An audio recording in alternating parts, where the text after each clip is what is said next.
Estamos gravando mais um hangout aí do nosso grupo de estudos. Então, o que eu estava falando, Ricardo, é da função walk, que ela é do pacote FilePath. Deixa eu abrir um navegador aqui.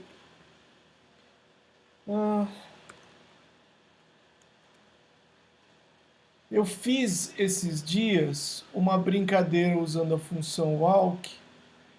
Eu fiz esse aplicativo aqui, ó. Eu fiz para mim, tá? Porque eu precisava. Ele tá no meu GitHub, então github.com Jimenez LPK. Eu fiz um videozinho sobre ele, então acho que não precisa explicar muito. Depois eu ponho o link do vídeo para acompanhar. Mas o que eu queria te mostrar é esse cara aqui, ó, que talvez ajude aí no seu sistema.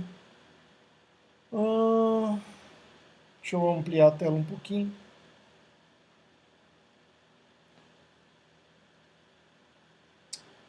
Amém, papapá. Opa, peraí. Aceitar.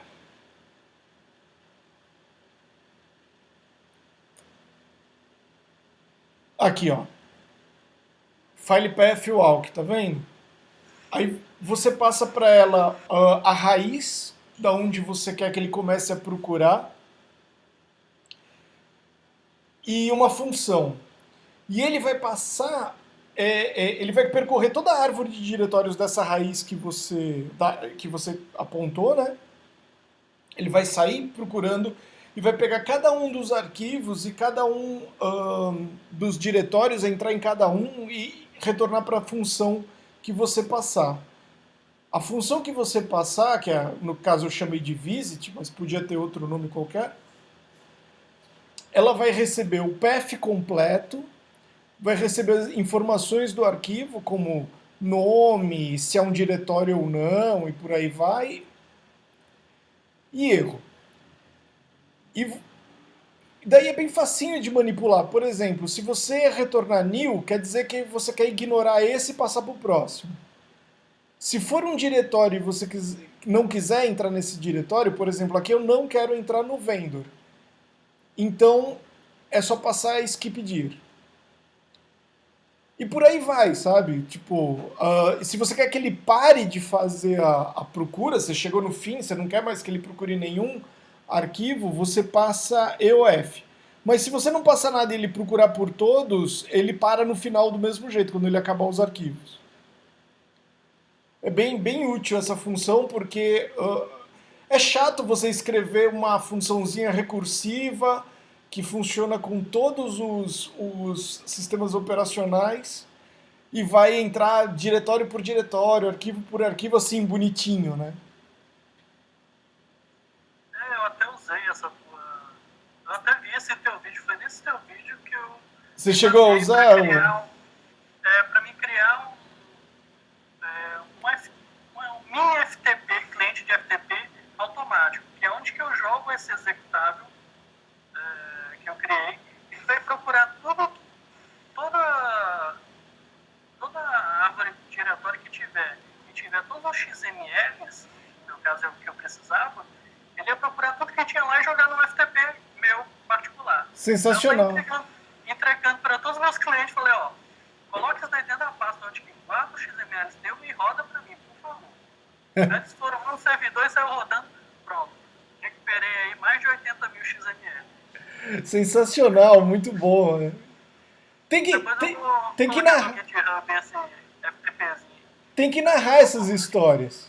Isso é legal, isso é útil pra caramba, principalmente pra quem tá começando, que tipo, que, que não tem vivência de campo, né? Não tem vivência de resolver problema do tipo, puxa, eu preciso pegar os arquivos que estão no cliente, o cliente não sabe operar o sistema. Tipo, ele mal vai conseguir zipar um arquivo, mas todos ele não vai conseguir. Não, e tem dois contadores que já usam um sisteminha meu onde eu armazeno esses XMLs e eles tinham muito problema com os clientes deles. Falei, ó, toma esse arquivo, coloca lá e pede só para o seu cliente rodar pelo menos uma vez no dia. tá ótimo agora. E com a vantagem que o Go você não precisa se preocupar com biblioteca nem nada. É um executável e acabou, né? Eu só tive aquele trabalho, tipo, eu tive que compilar ele para 32 bits e para 64, né? Ok. No caso do Windows. Dá para incrementar ainda um pouquinho mais essa brincadeira. Dá para você fazer ele ter um ícone bonitinho para o Windows. Dá para ele, sabe, ele ficar mais rebuscado. Pois é, isso daí também depois eu vou pesquisar e ver se aprende aí. Até poderia ser alguma coisa na aula pra gente brincar depois. A gente pode. Eu posso preparar um material para isso. Não é muito a minha praia porque eu não uso o Windows tem um século. Eu usava muito o Windows, mas muito mesmo. Eu comecei no DOS, né? Mas aí eu migrei para o Windows quando o Windows ficou quente, né? Mas logo eu passei pro Linux, na época um Slackware. Aí eu fiquei quase uns 10 anos no Linux. E daí eu migrei pro Mac. E tô feliz. Não, eu se eu pudesse. Também, Dizem que é essa evolução natural. Seria perfeito. Dizem que é essa evolução natural, sabe? E daí não falta mais nada, cara. É sensacional. Mas eu ainda uso muito Linux por causa do servidor, por causa do Docker, para fazer esse tipo de coisas, né? Tipo, essas brincadeiras de sistemas operacionais tem uma coisa que é interessante. Vocês sabem que a Microsoft, junto com a Canonical, começou a portar o Bash para o Windows. Daí, mais ou menos assim, o interessante é que antigamente, quando eu comecei, a gente tinha vários sistemas operacionais. Daí, foi passando o tempo e a gente ficou basicamente com dois. Os que eram Unix-like, e aí você põe toda uma sacola de... São vários sistemas operacionais, mas são todos com a mesma cara, né? Todos eles são Unix-like. E do outro lado, Windows. Opa! E daí, agora não. Agora vai ser tudo Unix-like. Sabe? Tipo, se acontecer mesmo desse porte ficar bom, porque eu ainda não vi, né? Vai ser tudo Unix-like, não vai ter nem muito o que pensar para usar o sistema assim no terminal. Bom, e aí, pessoal, tem alguma pergunta? Quer falar alguma coisa sobre esse sistema? Quer perguntar alguma coisa pro Ricardo sobre o sistema dele? O Joelson acho que está sem microfone de novo, porque ele está escrevendo no chat.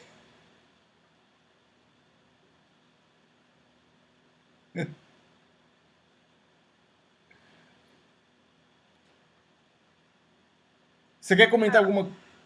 Quer falar Uma mais coisa alguma assim coisa? que eu tô tendo muita dificuldade é trabalhar com essa questão de pacotes até eu criei praticamente um arquivo útil, né? Onde eu fui criando algumas funções que eu ia usar em tudo. Só que, aí ele começa a importar coisas que já está importando no arquivo principal e tudo isso ficou meio complicado. Se você puder dar alguma explicação de Podemos sim. pacote, O ideal é não fazer isso que você fez, tá? O ideal é você criar packages específicos. Não cria um útil, porque a tendência dele virar uma sacola que tem 1 milhão, resolve 1 milhão de coisas, sabe? É muito grande. Você acaba com um código que tem duas definições. Uma é que ele é um Megazord. Conhece o código Megazord? É tá ficando assim, viu? aquele que você olha e você tem um arquivo com 10 mil linhas de código que faz tudo. Tipo, ele é a união de várias coisas diferentes. E a outra coisa é que você começa... É mais ou menos assim, daqui 1 ano você já trabalhou pra caramba, esse arquivo tá gigante, faz muita coisa, ele é realmente útil, mas ele é o bebê Hitler. Conhece o bebê Hitler? Não, como é que é isso? O bebê Hitler é assim, meu, você não pode matar ele, é um bebezinho. Mas é o Hitler, cara. Você odeia ele, mas você não pode matar. Aí você fica com o problema do bebê Hitler, né? Então vamos lá, vamos dar uma olhada em pacotes. Pacotes, na verdade, é bem simples. Porque a ideia do Go é ser monolítico e justamente não fazer, não importar um monte de coisa ao mesmo tempo. Então, deixa eu ver aqui. Pegar um navegador. GitHub, CR Jimenez, Go Hands-On. Vamos lá para o nosso Hands-On, que lá tem explicações sobre pacotes. Todo mundo conhece esse material, né? É um material do nosso grupo de estudos. Ele começou tem uns 8 meses, eu acho. Talvez um pouco mais. E a ideia desse material era, para quem não conhece, né? A ideia desse material era fazer um hands-on de 2 horas, mas ele foi crescendo, o pessoal foi contribuindo, e hoje eu levo umas 4 horas para passar o material todo. Então tem coisa para chuchu aí. Vamos ver aqui. Packages. Tá. Como é que funciona o pacote, né? Bom, do lado de quem vai usar o pacote é muito simples. Você faz o import e importa o pacote. Para baixar o pacote que esteja num repositório, você faz um goget, beleza, né? Até aqui, tudo bem.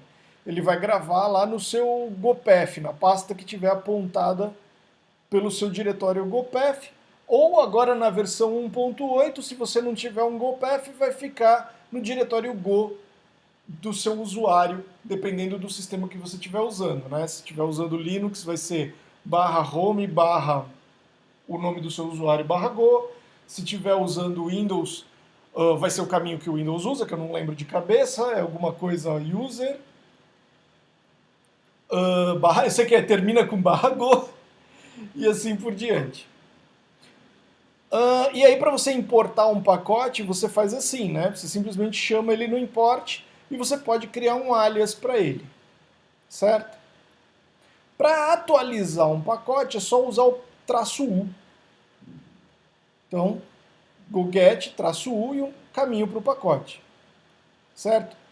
Aí, assim, isso daqui, vocês estão vendo que tudo pacote no GitHub, né? Mas e se eu não quero colocar o meu pacote no GitHub? Se eu quero colocar o pacote na minha máquina?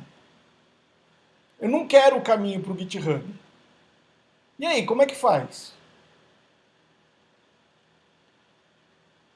Ninguém sabe.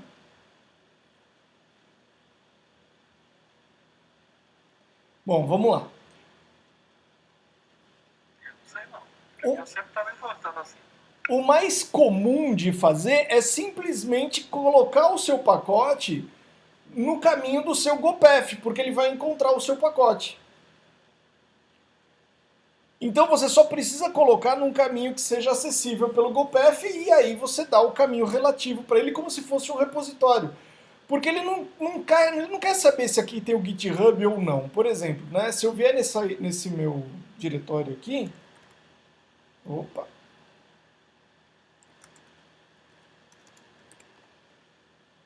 Se eu vier nesse meu diretório aqui, eu tenho N repositórios, tá vendo?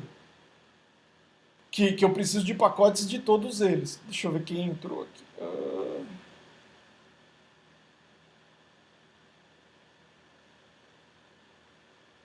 Alguém caiu, né?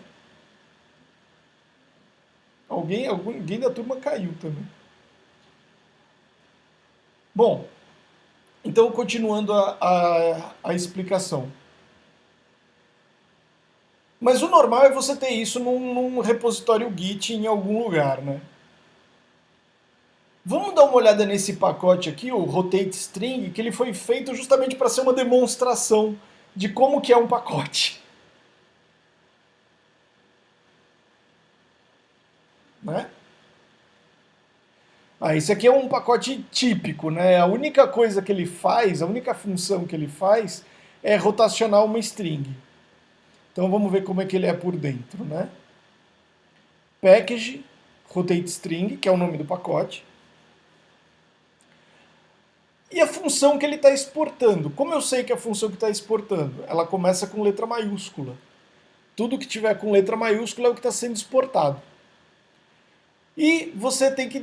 O ideal é que você também escreva um helpzinho aqui, começando com o nome da função. E aí você descreve o que ela faz. Bacana. Aqui eu não descrevi porque tipo, é só um exemplo, mas seria legal. E ele vai usar isso daqui quando ele gerar a documentação automática. Então é bacana você fazer até para você mesmo. Bom, aí normal, né? Tem testes, porque você sempre deve fazer testes para ter certeza que o seu pacote está funcionando. E etc. Tem arquivo doc com documentação, tem um readmezinho, que é sempre bom escrever um readme. Eu escrevo muita coisa no readme quando eu estou trabalhando, né, nos repositórios dos projetos mesmo, porque as outras pessoas da equipe vão lá no readme e aprende como usar aquilo, não precisa nem entrar em contato comigo. Às vezes é muito útil. E às vezes, tipo, passou 6 meses que eu não mexo em alguma coisa que eu mesmo escrevi, eu mesmo uso o readme para mim descobrir como é que faz as coisas. Opa, peraí, tem mais alguém na campainha aqui? Pronto. Beleza, então vamos lá. Até aqui tudo ok? O funcionamento de pacotes? Então, basicamente você define... E um detalhe importante é que você não pode ter 2 pacotes no mesmo diretório. Então, o normal é você criar um diretório e um pacote dentro dele. E na raiz do projeto você coloca o main, que chama todos os outros, e não coloca mais nenhum ponto .go na raiz. A não ser talvez o doc.go, que não faz diferença. Mas isso se você quiser usar o doc.go, né? Mas por que isso? Porque a ideia é que você não precise escrever um script para conseguir compilar o seu programa. O ideal é que você chegue na raiz do sua estrutura do seu projeto, né? Você está lá na raiz e digita go build sem parâmetro nenhum e ele tem que buildar o seu projeto. Tem até uma citação no help do GoTools, se eu não me engano, que fala que se você tem que criar um arquivo para descrever como o seu projeto tem que ser compilado, então o Go falhou. Então a ideia é que você não use... Você use sempre os mesmos comandos. Você quer rodar testes, é GoTest.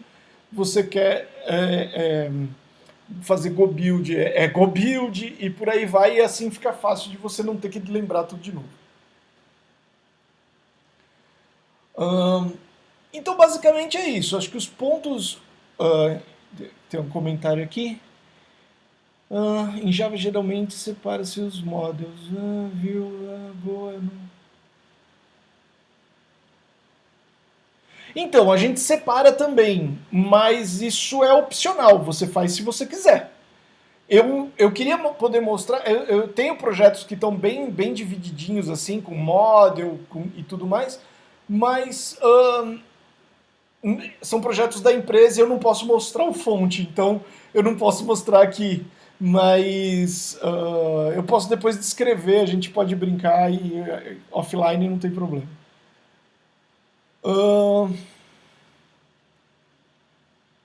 Mas voltando para pacotes, né? Como que geralmente você organiza o seu projeto em Go? Você cria um repositório para o projeto,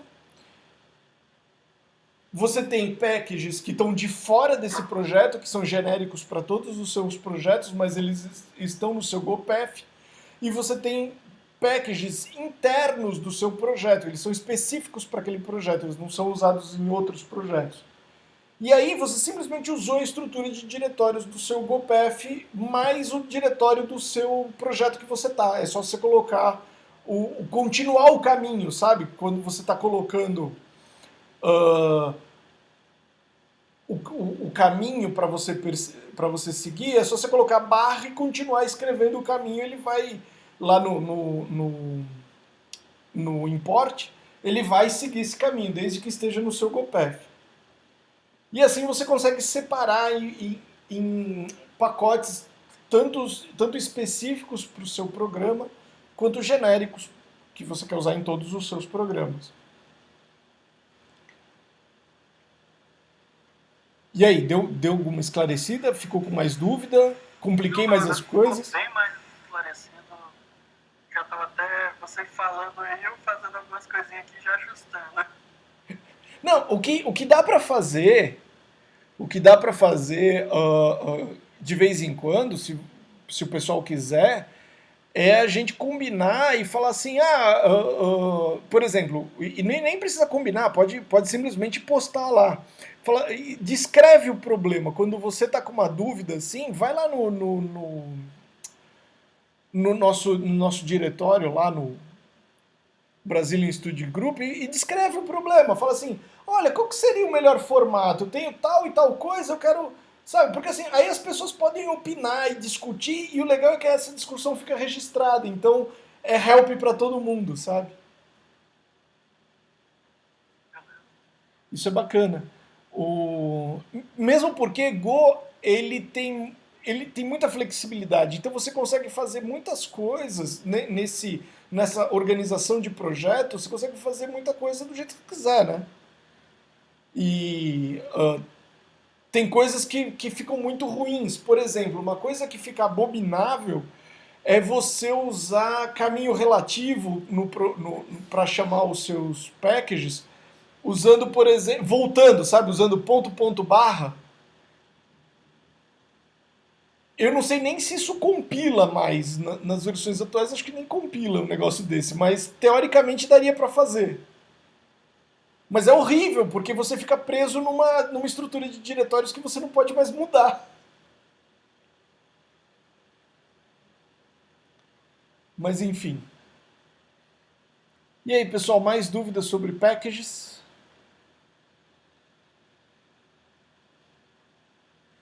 Só eu que falo nesses... Já me avisaram, inclusive, que eu falo pra caramba.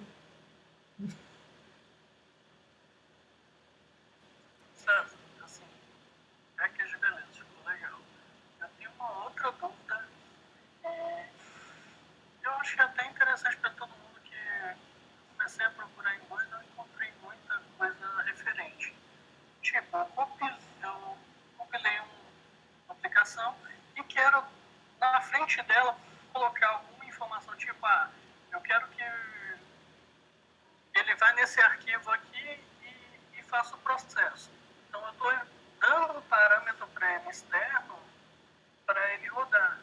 Como é que eu faria isso? Você quer passar parâmetros na linha de comando, é isso? Isso. Bom, você usa o flag, que é bem facinho de usar. E o flag é um pacote que serve para isso, serve para você criar parâmetros na linha de comando. Mas tem coisas mais fáceis ainda que o flag. Eu, por exemplo, eu uso muito variáveis de ambiente e parâmetros na linha de comando. Eu uso variáveis de ambiente porque geralmente eu vou subir alguma coisa num container Docker.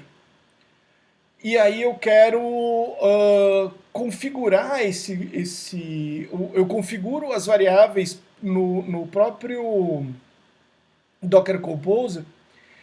E quando o container sobe, ele já sobe com as variáveis de ambiente setadas do jeito que eu queria. Então eu uso muito as duas coisas. Eu uso parâmetros na linha de comando e variáveis de ambiente. para mim não ter que ficar reescrevendo o código toda vez igual, eu criei um pacote que resolve esse problema para mim. Deixa eu mostrar aqui. Eu já devo ter falado desse pacote 1 milhão de vezes, mas... Ok, é o goconfig. Tem até um vídeo teu falando sobre o goconfig. Ó, tem GIF animado e tudo, ó, que bacana. Mas o goconfig, eu gosto bastante dele porque, nossa, ele fica muito prático. O que você precisa fazer para usar? Você só precisa declarar uma estrutura. Então, por exemplo, naquele que eu estava mostrando, o LPK, eu usei o goconfig, né? Então, como que eu usei? Eu declarei uma estrutura com as coisas que eu queria, né? E daí, aqui embaixo, cadê? Find... Aqui, né? goconfig.parse. Tá vendo? E o que ele vai fazer? Ele vai pegar essa estrutura e vai criar em parâmetros de linha de comando e de variáveis de ambiente para mim. E isso é automático, ele vai pegar os nomes, ou vai pegar os nomes que eu defini aqui, né? Por exemplo, tá vendo que aqui o nome é diferente? E vai se virar e fazer isso. Mas internamente ele usou o flag. Né? Se a gente for no goconfig e ver internamente como foi que ele fez... goconfig... inclusive aqui tem uma coisa legal, ó, tá vendo? O goconfig... ele é um package, né? Então, goconfig, mas internamente ele usa outros packages, tá vendo? Tá vendo que eles seguem o mesmo caminho? Só que ele continua, ó, goconfig barra, e aí isso aqui é um package dentro de um package. Tá vendo? E esses daqui, por exemplo, pra gente ver o do flag, né? Então aqui tá o goflag. O goflag, ele trata só dos flags. Ele é a versão do goconfig pequenininha que trata só de flags. Ele não sabe tratar variáveis de ambiente. Ele usa um outro package que também está dentro do goconfig. Então goconfig struct tag. Mas internamente ele usa o flag aqui, né? Tá o flag. E o flag você usa assim, quer ver? Deixa eu achar aqui. Aqui, ó, né? Eu estou criando a linha de comando passando a linha de comando e criando. Aqui é o reset, né? Não é aqui que eu estou fazendo. Peraí, deixa eu achar.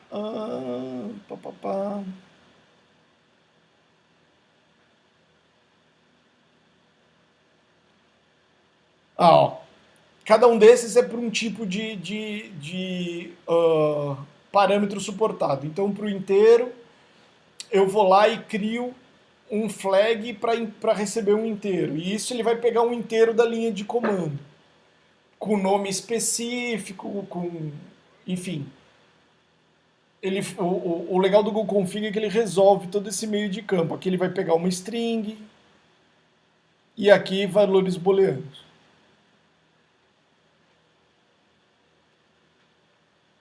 Mas enfim. Mas outra coisa legal é que acidentalmente é isso, né? Ó, isso aqui é um package, isso é um package, isso é um package, tudo dentro de um package maior que usa eles internamente. Inclusive, o pessoal já andou contribuindo, então já tem suporte a arquivos também, poder ler configurações de arquivos. Que são pequenos packages, né? Isso aqui é um pequeno package que é lido sob demanda. Né? Deixa eu ver aqui nos exemplos se eu consigo mostrar um exemplo. Por exemplo, para mim ler um arquivo JSON, eu importo o goconfig E aí eu importo o package, só que eu coloco o underline na frente. O underline na frente significa que ele não vai ser completamente importado como ele seria normalmente. Ele vai simplesmente criar ele como binário para você, mas ele não vai importar. Ele, na verdade, vai executar a função init que está dentro do package. Então, se eu vier aqui no goconfig, JSON, olha lá, ele vai executar essa função init aqui. O que essa função init faz? Ela diz para o goFlag quais funções ele deve usar, e aí ele já pega uma instância dessas funções.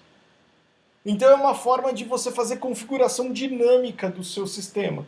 Você, simplesmente porque você incluiu o package JSON, ele aprendeu como usar JSON, porque eu simplesmente passei para ele as funções adequadas. Isso aqui já é um pouquinho avançado, talvez seja o caso de um dia a gente fazer um hangout específico sobre isso, ou de fazer um vídeo até, sei lá, mais específico de como fazer esse tipo de configuração dinâmica. E o Go usa isso, por exemplo, quando você vai, se você vai mexer com SQL, então você faz o import do pacote SQL, e aí você faz um import com underline na frente da base de dados que você vai mexer, por exemplo, PostgreSQL.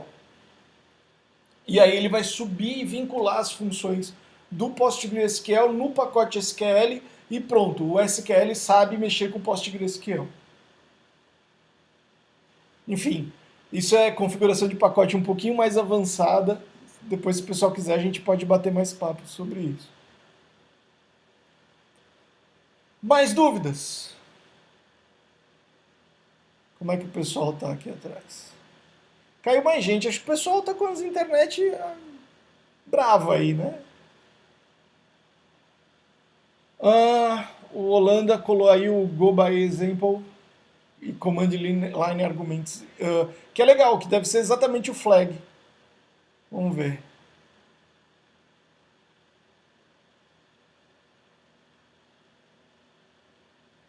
Aqui, né? Aquele. Deixa eu ver. Não, aqui é mais simples ainda. Ele tá pegando. Ele não tá nem usando o flag, ele tá pegando direto do array de comando. O que eu não gosto muito. Eu gosto de usar o flag porque ele já te dá help, ele já te dá um monte de coisa. Né? Mas assim funciona também.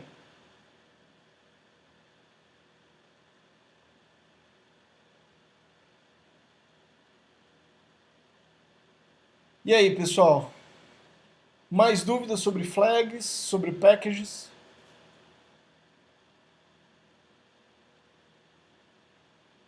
Não?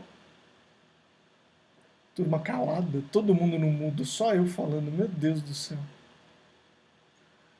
Eu fiquei interessado naquele projeto que você estava falando do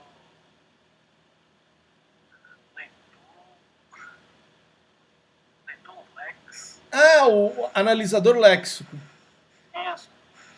Então. Isso é o extremo da nerdice. Quando você começa a falar que você está escrevendo um analisador léxico, é hora tipo, ir assistir um vídeo e fazer qualquer coisa porque você está muito nerd. O Orlando está escrevendo. Holanda, que nada, meu. Você pode contribuir com dúvidas e a gente bate papo, cara. Não tem problema nenhum. Ninguém aqui sabe muito, a gente tá tudo aprendendo. Inclusive eu aprendo coisas todo dia. Go é bom por isso. E assim, o emprego que eu me arrumei, eu estou trabalhando na Núvio, os caras fazem questão de me desafiar todo dia. Todo dia tem um pepino novo para resolver. A gente sai da zona de conforto todo santo dia. O pessoal fala, tá trabalhando com Go o dia inteiro, deve ser mó legal. É, mó legal mesmo, mas dá um trabalho. Então, vamos falar sobre o analisador léxico, que é divertido. Embora seja uma nerdice do tamanho de um bonde. Esse aqui eu deixei aberto aqui justamente para poder falar dele. Ó, esse cara aqui. Ele está disponível também no GitHub, então se vier aqui no GitHub, Serri Jimenez, Lex, acho que é isso. É isso mesmo.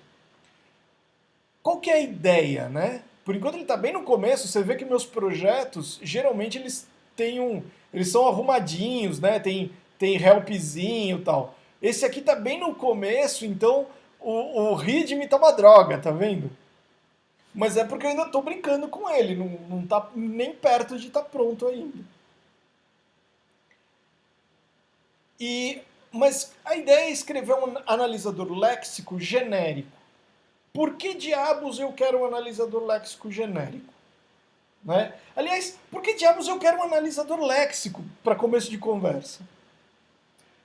O que acontece é o seguinte, eu trabalho muito mexendo com texto, né? Com análise do texto. Não eu analisando o texto, mas o sistema analisando o texto. E daí já dá para supor que eu escrevo muita expressão regular. E eu odeio expressões regulares.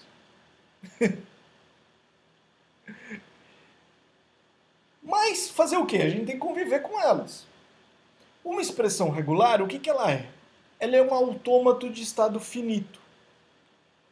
Você pode, em teoria, ler uma expressão regular, passar ela por um analisador léxico,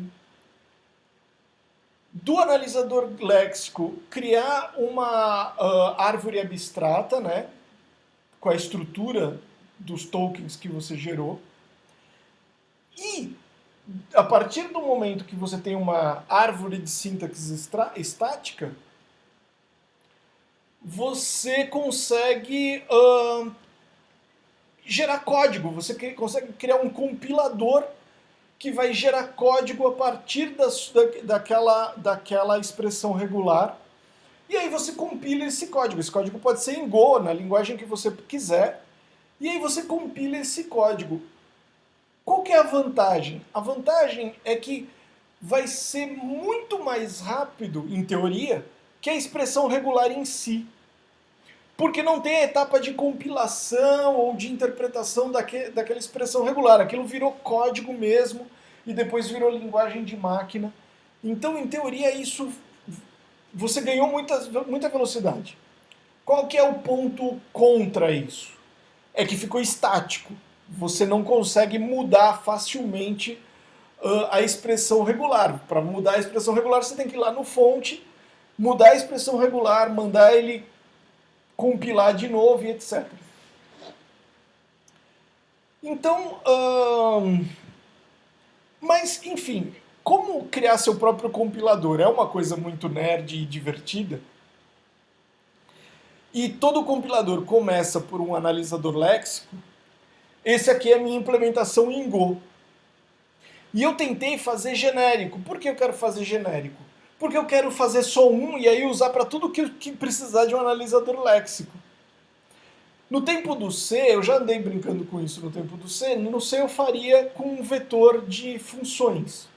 E foi o que eu fiz aqui. Ó. Se você der uma olhada no token parsers, isso é um vetor de token functions.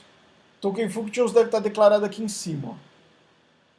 Isso aqui é a minha type token function. E aí eu simplesmente fui criando as funções que são responsáveis por analisar cada tipo de token. E então você tem funções especializadas e a ordem delas é importante porque ela analisa o token e se ela não tem o que fazer com aquele token, ela passa para a seguinte. E assim sucessivamente até ele acabar. No momento ele acaba com a não implementada, né? Que é tipo, é a função que quando o seu token passou por todas as funções e a última é, bom, esse token não está implementado ainda.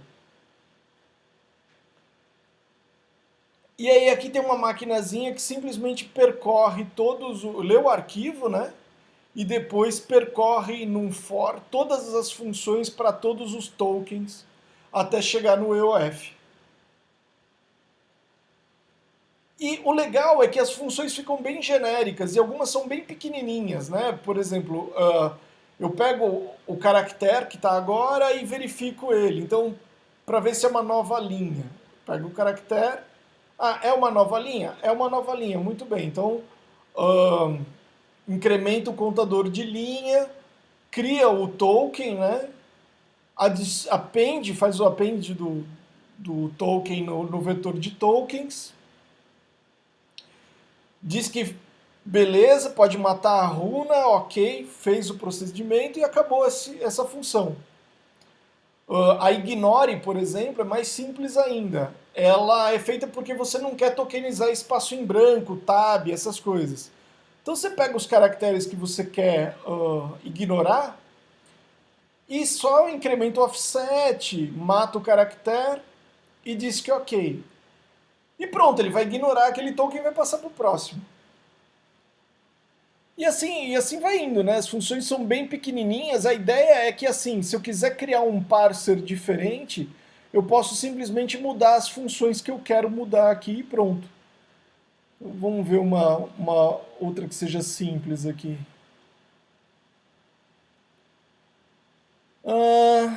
Por exemplo, né, o assign. Eu procuro pelo token igual. Quando eu acho ele, eu crio o token, né? Faço o append, mato o caractere, porque ele não, para ele ir para o próximo, digo que o fim foi ok e continuo.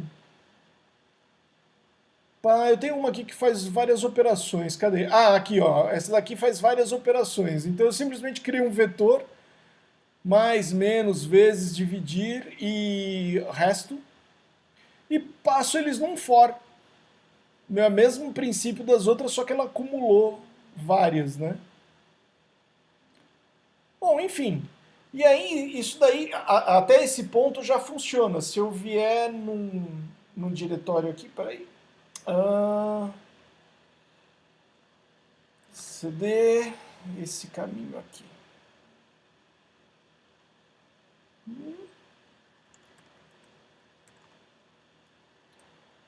Go test. Olha lá, ele já passou o Lex e fez uma análise aqui de um código-fonte. Como eu ainda estou brincando, a análise do código-fonte é divertida, né? Como que esse teste está... que não é um teste de verdade ainda, é só uma brincadeira, mas como é que eu estou fazendo? Eu estou fazendo o parse fazer o Lex dele mesmo. Porque é a forma mais divertida de você criar um analisador léxico, é você fazer o analisador léxico se auto-analisar e você brincar com todos os tokens que você usou para criar o analisador léxico. O nível de nerdice acabou de bater o vermelho, estamos numa zona de perigo de tão nerd que tá esse papo. Ó, o pessoal tá até caindo do chat. Bom, isso é um overview bem rapidinho do analisador léxico. O pessoal tem perguntas? Não, o nível de nerdice aí tá extremo. Então, é divertido fazer essas coisas porque, primeiro, são coisas úteis, são coisas legais de se fazer e você aprende pra caramba. Fazendo um analisador léxico, você aprende pra caramba. Você aprende como que você vai usar ponteiro para função, como que você vai declarar um tipo de função. E assim, não interessa se é um projeto que não tem prazo, porque é um projeto pessoal. Então não interessa se eu levar 1 ano, 2 para ele ficar pronto. Não tem problema. Na verdade, eu estou achando que ele tá indo rápido. Ele já consegue parsear coisas com 2 caracteres, por exemplo, mais, ele já consegue parsear, ele já consegue fazer um monte de coisa útil. Eu ainda tenho que resolver o problema para ele parsear operandos com 3 caracteres. Ainda não bolei um jeito elegante de fazer isso. Bolei um jeito tosco, mas um jeito elegante ainda não bolei. Mas não tem prazo, então tá bom. E aí, pessoal, mais alguém quer falar sobre nerdice, sobre projetos? Quanto tempo a gente já tá gravando, hein? Gente, a gente já tá aqui há 1 hora, é isso? O... Eu acho que eu vou fazer o seguinte, a gente já estourou o limite de nerdice e de tempo também. Eu vou parar a gravação, não toma uma hora, deve dar uns 40 minutos de gravação mesmo. Mas eu acho que é um bom ponto para parar e aí a gente continua só batendo papo. E aí vamos ver se vocês perdem a timidez um pouco, né? Que só eu e o Ricardo falamos até agora.